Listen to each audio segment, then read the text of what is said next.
Why do people leave? Not when you're difficult, not when you're cruel, but when you're struggling, when you're sick, burnt out, lost, when you stop being useful.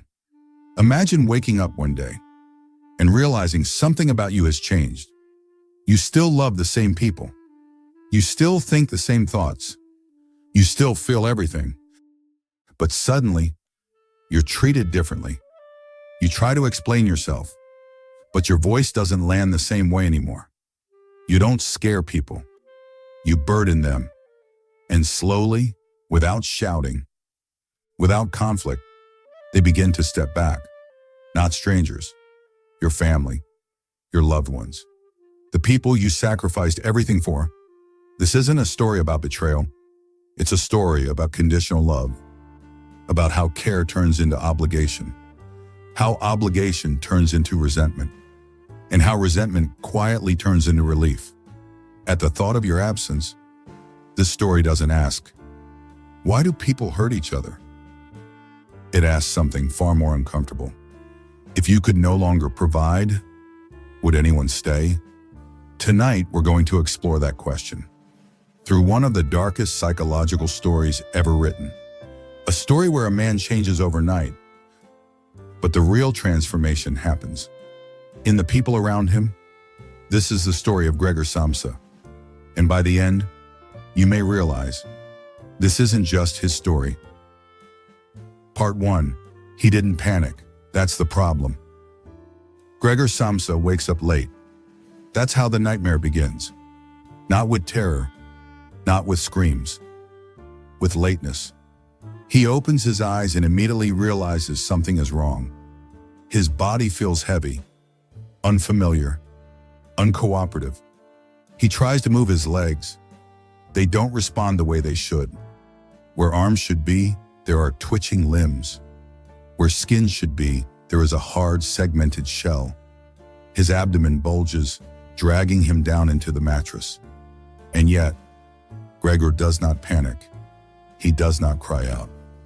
He does not ask why this happened. His first thought is this: I'm going to miss my train. That detail is easy to overlook, but psychologically, it's devastating because it tells us something unsettling about Gregor. Even after waking up as something grotesque, his greatest fear is not what he has become, but what he might fail to do. He thinks about his job, about his manager, about the consequences of being late. He tells himself this must be a bad dream, that if he just goes back to sleep, everything will return to normal. This is denial, but not the dramatic kind. It's functional denial, the kind that allows people to keep going even when something is deeply wrong. Outside his room, life continues. His mother knocks gently on the door, concerned, polite, careful. His father waits, irritated. Time passes. Then comes the knock that changes everything. The manager has arrived. Not later that day, not after checking if Gregor is sick, but immediately. Because absence is suspicious. Improductivity must be explained. Gregor tries to respond, but when he speaks, his voice comes out broken, distorted, inhuman. The words are there in his mind, but the sound is wrong. And for the first time, fear creeps in. Not fear of his body, fear of being misunderstood, fear of being seen incorrectly. Locked inside his room, Gregor struggles to roll out of bed. His new body betrays him at every movement. Still, he tries, not for himself, for work, for duty, for everyone else. Finally, using his jaw, he manages to turn the lock. The door opens, and everything changes. Because the moment they see him, they don't ask what happened. They don't ask if he's in pain. They don't ask if he's still their son.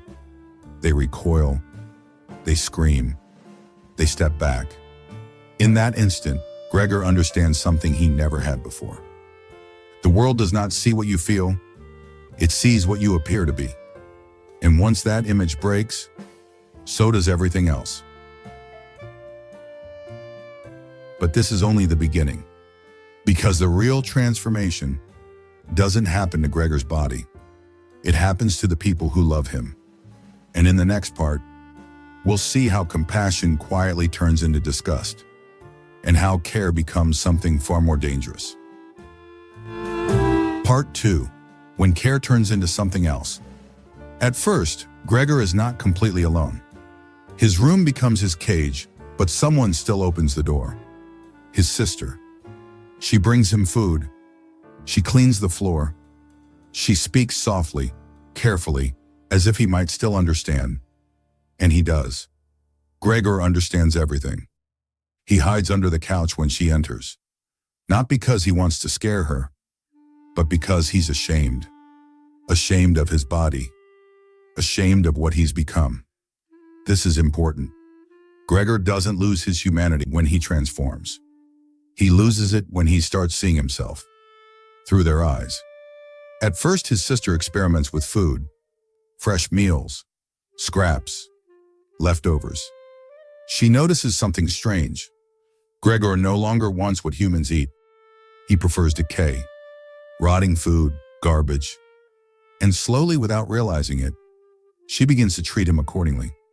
Less care, more efficiency, less conversation, more routine. Psychologically, this is where things begin to rot.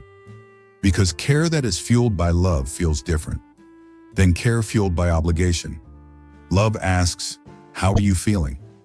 Obligation asks, "How long do I have to keep doing this?" Gregor's mother cannot bear to look at him. She wants to believe her son is still there, but the sight of him makes her faint. His father, on the other hand, reacts differently. With anger, with control, with violence. When Gregor escapes his room one day, confused and frightened, his father doesn't try to understand. He doesn't try to communicate. He drives Gregor back with a cane, hissing noises, and finally, apples, one after another. One of them lodges into Gregor's back, sinking into his flesh, and it stays there, festering, unremoved. This wound never heals, and neither does the family, because something subtle has changed. Gregor is no longer a son who needs help. He is now a problem that needs to be managed. His room begins to fill with junk, old furniture, dust, trash. He becomes storage, something to work around, something to avoid. And his sister, the last one who cared, starts speaking differently. Shorter sentences, sharper tone. She stops cleaning regularly. She opens the door less, not because she's cruel, but because resentment has begun to replace compassion. Resentment grows quietly. It grows when sacrifice feels unrecognized, when effort feels endless, when love feels forced. Gregor senses this shift, and instead of resisting it, he accepts it. He grows quieter, smaller, hungrier. And this is where the story becomes truly terrifying. Because Gregor isn't being destroyed by hatred. He's being destroyed by indifference. In the next part, everything collapses. The family moves on. They adapt. They thrive. And Gregor realizes something unbearable. They don't need him anymore. And once that truth settles in, there's only one direction left to go. In next part, we'll enter the moment Gregor understands he must disappear. Part 3. The moment he realizes he must disappear. Time passes, and something strange happens. The family adapts. Gregor weakens, but everyone else grows stronger.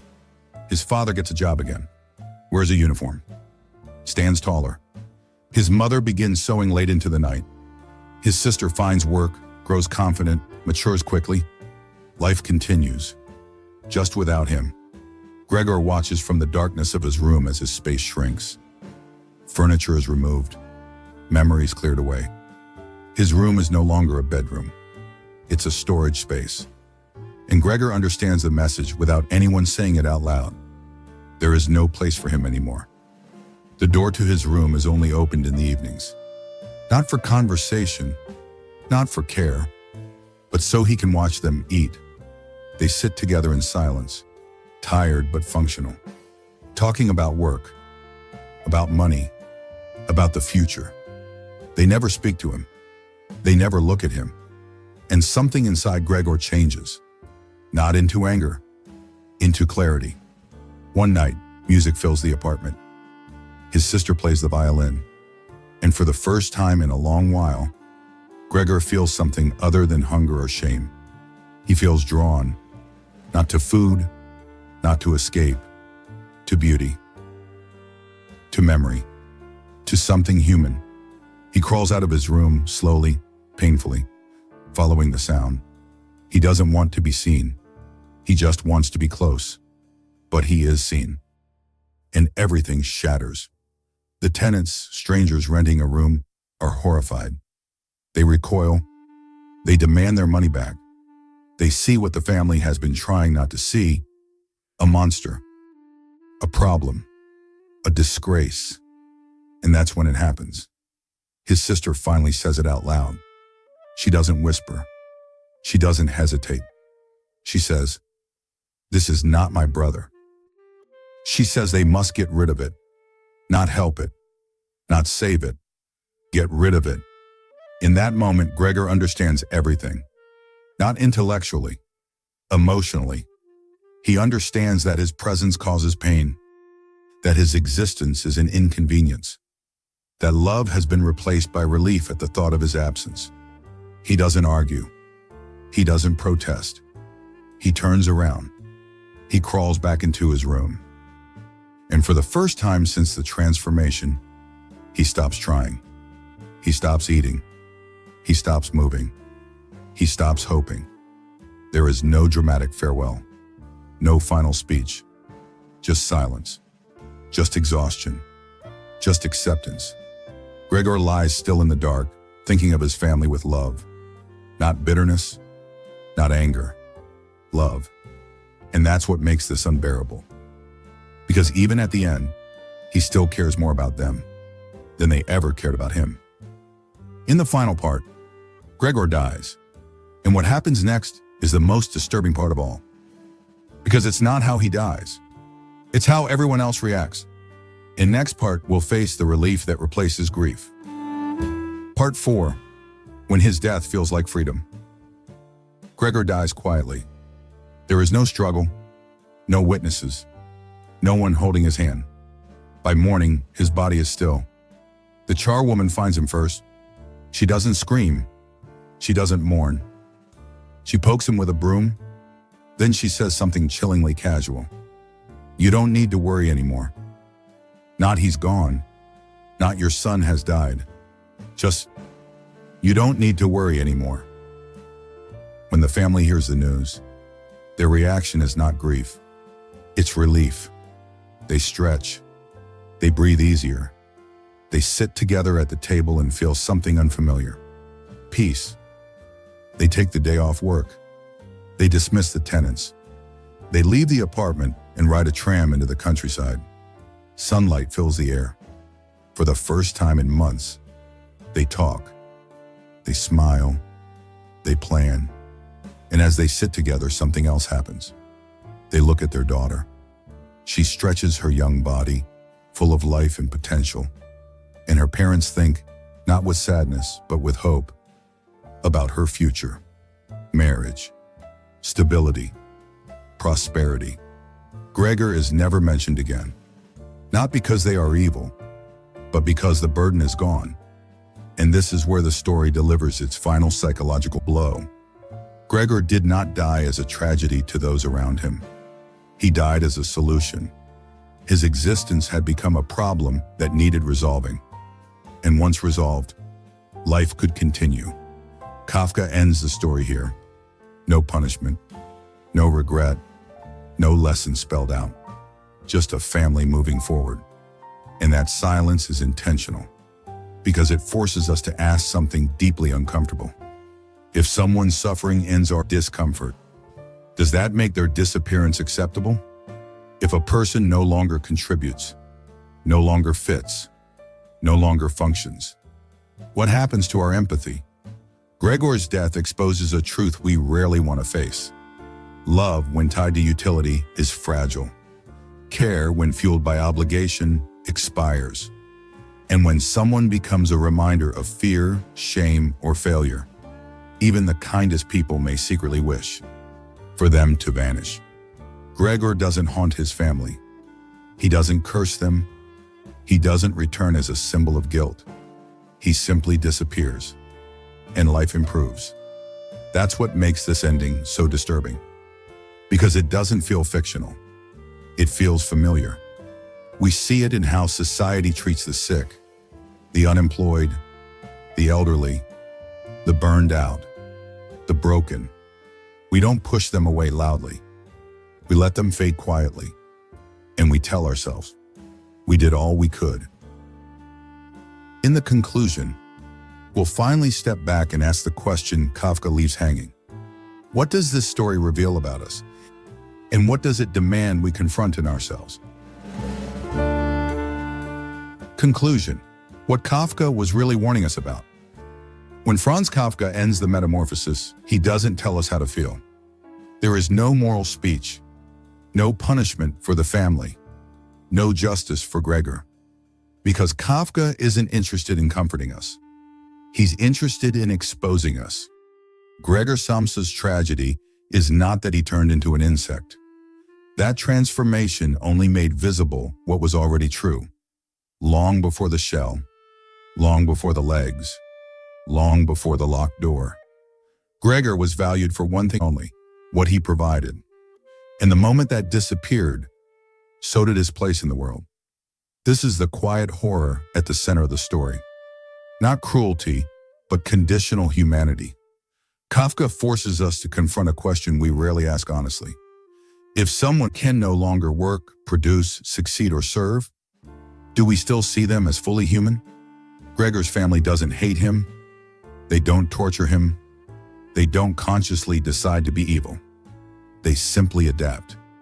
They survive. They move on. And that's exactly why this story is so unsettling. Because most harm in the world doesn't come from monsters. It comes from ordinary people protecting themselves. From discomfort, fear, and shame. Kafka understood something deeply psychological. People don't abandon others because they are heartless. They abandon others because staying would force them to confront guilt they cannot bear. So Gregor must disappear. Not violently, not dramatically, quietly, so everyone else can breathe again. And here's the part Kafka leaves with us, without saying it outright. Gregor didn't lose his humanity when he became a bug. The people around him lost theirs when they stopped seeing his. That's why this story still feels painfully modern. In a world that measures worth by productivity, rest is seen as laziness, struggle as weakness, dependence as failure. And those who can't keep up are slowly erased, not shouted down, not attacked, just forgotten. Gregor's final act, dying without resentment, still thinking lovingly of his family, is not heroic. It's tragic, because it reveals how deeply he accepted the lie, that his existence required justification. Kafka doesn't tell us how to fix this. He only shows us the cost. And maybe that's the point. The Metamorphosis isn't asking us to pity Gregor Samsa. It's asking us to look at ourselves and wonder, who do we stop seeing when they stop being useful? And just as importantly, what would happen to us if one day we couldn't provide either? That question is where Kafka leaves us, and it's one we're still trying to answer.